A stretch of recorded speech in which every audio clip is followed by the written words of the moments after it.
Honestly, no idea why I'm vlogging today. I don't even know if I'll have time to edit it, but I thought I would just take you along through my day. So it's currently 6:50 and I'm about to leave to go to my internship right now. If you guys don't know, you're new here, hello, welcome to the Apples family. I mean, yeah, I'll take you in, it's my little child, but make sure you like and subscribe this video. Make sure you hit the bell if you want to know more about me and my life, and also just know more about like fun vegan stuff. Anyway, making coffee, going to my dietetic internship. Again, if you're new here, oh, here's the aesthetic coffee drip shot. Currently a student of nutrition dietetics, going through my nutrition internship right now, and I'm graduating in 3 weeks. Okay, so I'm going in here to get my shoes because I'm gonna go to the gym. Here we go. I go to the gym after my internship and I always wear my Annie brand shoes, which are these flat-footed vegan shoes made with eco-friendly, I was almost gonna say ingredients, but eco-friendly materials. So if you're interested in buying a pair, if you use the code Amanda, they will donate $5 to Mercy for Animals. I'm running late.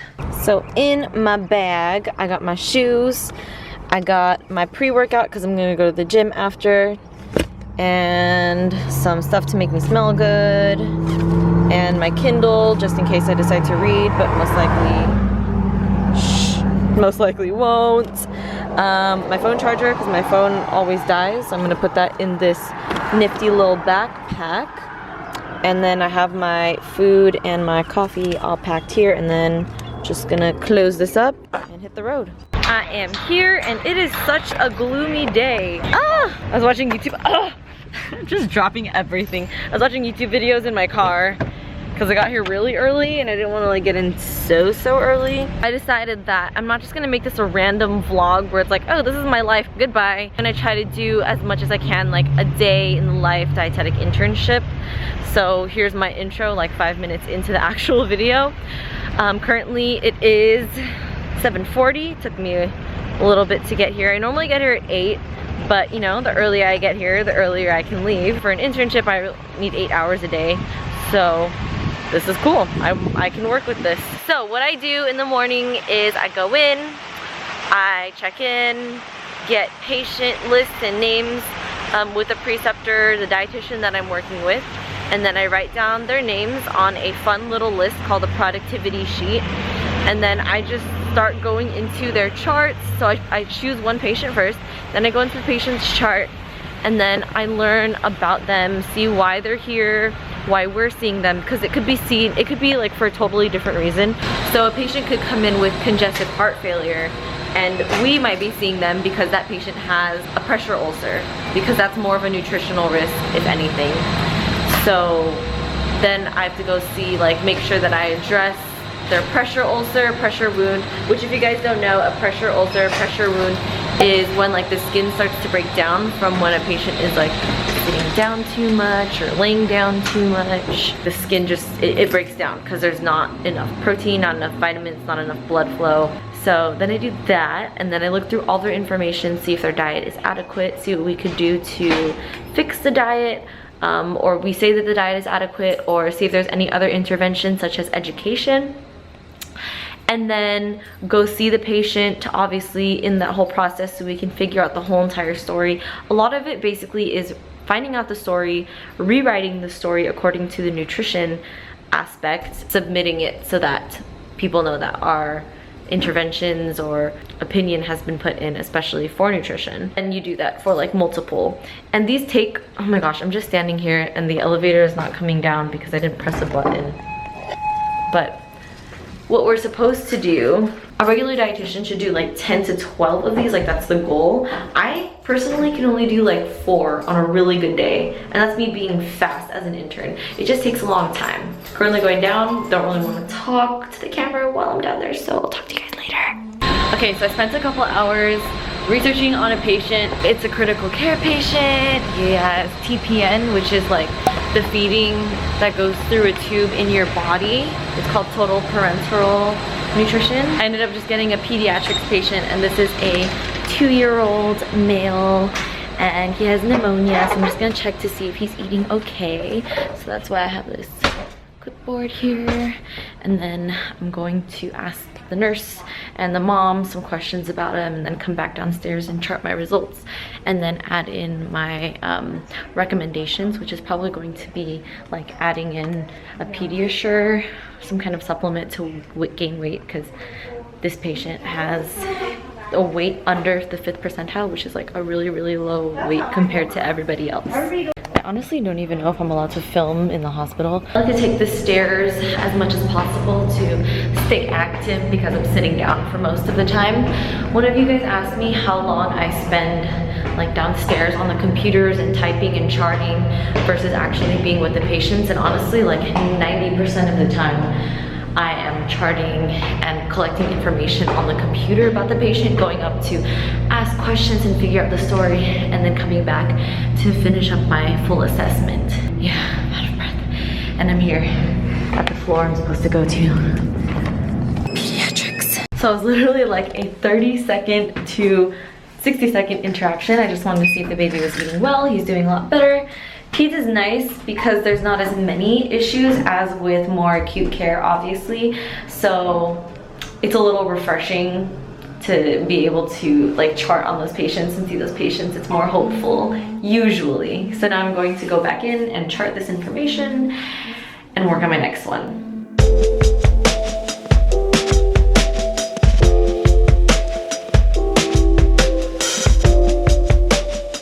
Going up to see baby number 2. This is a 6-day-old baby who came in with jaundice. So I'm just gonna go see, make sure baby's eating fine. Nothing's really wrong. They're just, the baby's just here because they're waiting for the bilirubin to go down, which is what happens with jaundice. You guys can look up jaundice. I asked you guys on Instagram to ask me questions or like talk about a topic. Somebody wanted to know how I wake up so early and have time for everything. So the first thing for waking up early, good morning. So I wake up at around 4:30, 5-ish every day because I want to do yoga in the morning before I go to my internship. I've been waking up really early every day for a very long time. The biggest thing is to sleep early. I get to bed, I try to get to bed at around like 9 p.m., 10 p.m. every day. And when you sleep early, then you wake up early. I don't know, to me it feels a lot better. I notice that when I wake up early, I tend to want to go to sleep earlier anyway. Okay, sorry, that got interrupted because I needed to go see the baby and he's doing fine. So I'm just gonna go bring up more education materials. But I wanted to finish that with, I just get asked this question a lot because I think a lot of people are interested in the fact that I do wake up really early and I like to sleep really early. Like to me, I love being in bed, like even when the sun, like the sunset, like the sun just got down and it's not even completely dark yet, like that to me is a fantasy. I don't know, I just love sleeping really early. A good tip that I've given before in my past videos is to have the app Sleep Cycle, which is an app that kind of times your sleep cycles via your breathing patterns. I use my Apple Watch and it just like records my breathing, so it knows when I'm in deep sleep versus when I'm in light sleep, and it'll wake you up when you're in your lighter sleep, so when you're like going up and waking up, so that when you wake up you don't feel groggy and you're like ready to tackle the day. Because normally when you wake up and you feel groggy, like say an alarm wakes you up in your nap, or like you set an alarm for a 20-minute nap, usually that's when you're in your deep sleep and you wake up and you're just like, your body and your brain are just not ready to be awake. But when you're up at the top of your cycle, closer to, I guess, the surface of waking up, which is what Sleep Cycle times for you, then it's just easier for you to get up and you don't feel as groggy and tied down. So I would suggest 1, sleep early. Make sure you stop using your phone like 30 minutes to an hour before bedtime. Have a nice bedtime ritual.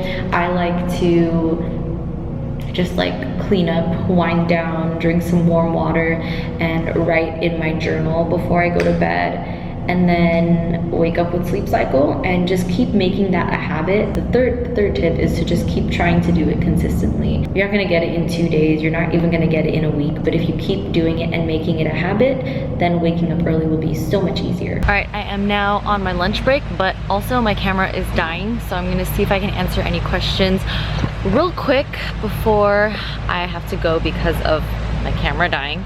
So I'm going to Instahams. If I have to go to school to be a dietitian, and short answer is yes, you do have to go to school to become a registered dietitian, but you can definitely do business in the nutrition industry without becoming a registered dietitian by becoming a certified nutritionist or a nutrition therapy practitioner. You could definitely look up all of those things, but to become a clinical dietitian, like working in the hospital and working in the medical field, you would have to become a dietitian through an accredited institution. And now my camera is blinking at me, so I gotta go. I'm gonna enjoy my lunch, and I'll talk to you guys when I talk to you guys. Alright, so my 8 hours is over, finally. My brain is like so gone. Like physically I'm good, but just like my brain is so tired. It's like looking at all those lab values and trying to figure out what's wrong and reading through story after story. There's just a lot going on in a dietetic internship. And I know some of you guys are gonna be like, so many people work 8-hour days, Amanda, you shouldn't be tired. But it's a whole different experience. I talked to all of my classmates who are in different internships, and they're all extremely exhausted too. While we're doing this, we're like also learning, and that's why it's draining. Any other person who's gone through a dietetic internship clinical will know this and will be able to relate to me, but it is just like brain draining. So I'm going to de-stress by working out, pumping those muscles, because that's how I like to do it. When I talk to you guys, when I'm vlogging, I feel more energetic. Like I have a little bit more energy to share and spare with you guys. You know how you're going through your whole day and you completely forget that you're vlogging? I went to a little health fair that Arsh was putting on. Well, not Arsh, but like the School of Allied Health, and Arsh is like the vice president of the student council there, so she invited us to go, and then came back and then made a blessed protein bowl, which I'm sure you guys have seen before, which I'm like, there's nothing left, Amanda. Why are you still trying? Why are you still trying to scrape more out? There's nothing left. I got a fun corn on the cob at the fair, which I already demolished before I came here, and then I'm gonna make dinner and go on with the rest of my day. It's already like 7 o'clock and I'm scheduled to sleep in T-minus 3 horas. Alright, so it is now dessert, my favorite time of the day, and I am trying out this mushroom hot cocoa by 4 Sigmatic. I've actually had this box in my pantry for a long time because I got it and I just like never tried it. So apparently you just mix it with some hot water. I'm having that with half of a Red Bar. This mint chocolate superfood energy bar. I already ate the other half yesterday, and I'm already having this chocolate cocoa thing right now, which I'm mixing with my frother. It smells good. I realized that I always wear the same green long sleeve, but I promise it's clean. I just love wearing the same clothes at home because I'm clean, and it's washed obviously from the last video, but I did wear it. I definitely approve of this hot cocoa. It is really good. Definitely hits the chocolate flavor. I bet you it would taste so much better with like a plant milk, like a hot plant milk. But right now I'm going into my room because I'm about to do a little stretch and meditate session. My sister's best friend, and she's basically like a sister to me because I grew up with her. She's a yoga teacher, and she does this stretch and meditate session on Facebook Live or Instagram Live, I forgot which one it was, like twice a week. Oh no, once every other week at 9 p.m. and it's like 15 minutes long, so I'm just gonna do that really quick. And before I do that, I forgot, I have this cute little corner right next to my bed, so when I wake up and right before I go to sleep, I have all of these things. So this is a deck called The Universe Has Your Back. I read a new one every single morning, and then I also like write it in my journal. And then I have this salt lamp that I got from Walmart like 500,000 years ago, and just turn that on for a nice little vibe. And now it is almost 9 o'clock. Here we go. Have that deep breath in. Again, we're expanding the belly and the rib cage. Alright, I'm about to go to bed. I'm just drinking my normal nightly drink of some BCAAs and magnesium. Sometimes I add BCAAs in it just for taste. Sometimes I feel like, maybe I should because I worked out hard today. But always the magnesium for that stress relief, to help me relax at night. I'm going to answer a couple questions that I wasn't able to answer earlier. Are there many people who struggle with or recovered from eating disorders in your internship program? From my experience, many people who came from this mindset have gone into fields like nutrition or dietetics, which is a good thing. In my own internship program, there are not many people who recovered from eating disorders or who had eating disorders. Honestly, these people were just interested in nutrition or more interested in like obesity and how to help that, cancer, how to help that, and diabetes and stuff like that. I do see a lot of people who have had eating disorders go into nutrition and dietetics, but the amount of people who have had eating disorders is so small in the whole scheme of things in like the medical professional world that you don't really see it that much when you go into a program. But it is pretty common for people who have had eating disorders to want to go into nutrition and dietetics because, you know, they want to help people who've gone through something similar to them. I know personally it would be really cool if I could get some experience working at an eating disorder clinic, just because, one, I know the nutrition side of things now, like the science, evidence, education part, and I also know somewhat the mindset of people who have eating disorders. Been there, done that, know it. I know how to talk to the demon inside you because, bruh, I had one of those. Have I had experience working with patients that are children? Remember in the beginning of the video, I worked with a couple kids. Those were the first couple patients that I saw. So yes, I did get to work with patients that are children in the clinical aspect, but if you want to go into pediatrics instead of adults, you're probably going to want to do something more outpatient-y, something more outreach-y, something more like nutrition therapy for kids instead of in a clinical hospital. Are there programs that dietitians can travel and work in other countries dealing with poverty and malnutrition? That's my dream job, and I'd love to be in an environment where I can roam and travel a lot. There are a lot of programs that dietitians can travel and work in different countries. In fact, the school that I attend, their focus is actually a lot of mission work, and so they have had a couple missions where dietitians can go and see the nutrition status of people and try to educate them as much as possible on eating healthier. In a lot of impoverished regions, there are choices to eat unhealthy food versus healthier food. Like, they don't really know too much about nutrition, so it's important. The education aspect, I think, is the most important part of it. And I get questions like these a lot, like, can dietitians work in this? Can dietitians work in that? Dietitians can literally work anywhere. If you just go online and look at the scope of practice that dietitians can be involved in, there are so many places. Dietitians can work at schools, obviously in hospitals, with food companies, with non-food companies, like in Google. Dietitians can work for airlines. Dietitians can work for train companies. So that's basically everything for today. I hope you guys enjoyed watching this video and you learned a little bit more. If you did enjoy the video, please make sure to give it a thumbs up and subscribe. Hit the bell so you know when I'm posting, which is normally every single week. Yeah, I'm gonna finish drinking this now and get ready to wind down for bed. So I hope you guys are having a wonderful morning, noon, day, or night wherever you are, and I will see you next time. Bye. Don't know what this, I don't know what this was.